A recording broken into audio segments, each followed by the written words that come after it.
Hello everyone, Andy Biggs here again with another Excel tips video. You may remember from last week, and if you haven't seen that video, go back and find that video about how we use data validation to set up date and number formats within our example sales spreadsheet, which we can see here on screen. There's one little other useful feature of this data validation, which is to use lists. And so we're going to expand this, and I'm going to give you a secret tip for how I use lists, which really helps to make them much more robust.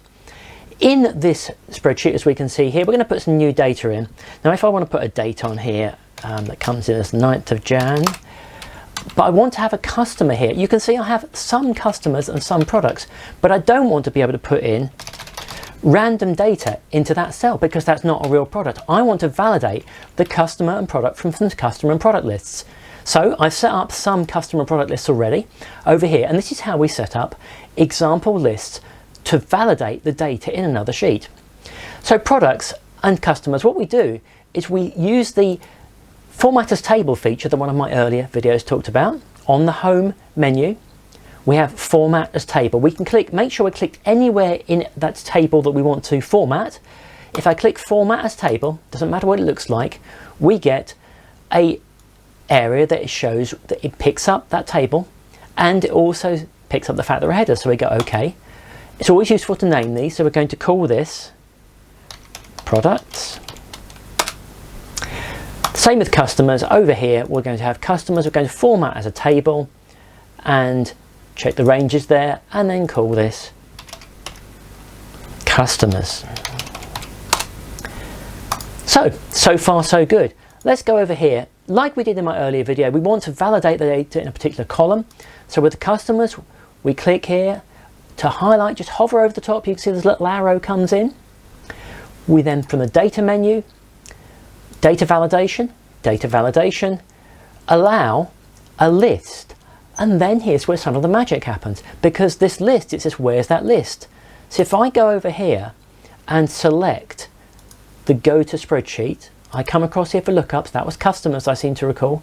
If I then click over the top of this customer table, you can see that it in formula terms says lookups E4 to E7, which is where we are. The sheet is lookups, it's in E4 to E7.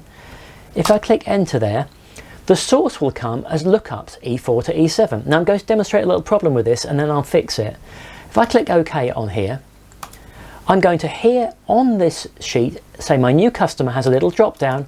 I can pick customer 1 to customer 4. Now say for example, I've got a new customer. So you go to the lookup and over here you click customer, if I can spell this, 5.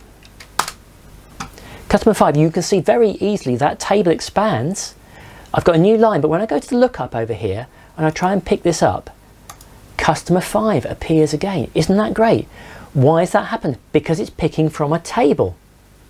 Because it's picking from a table, it knows that that table has expanded, and therefore the lookup picks up the values from the bottom of the table. Now using this table feature is a real little secret. What often people do is they set up a static range.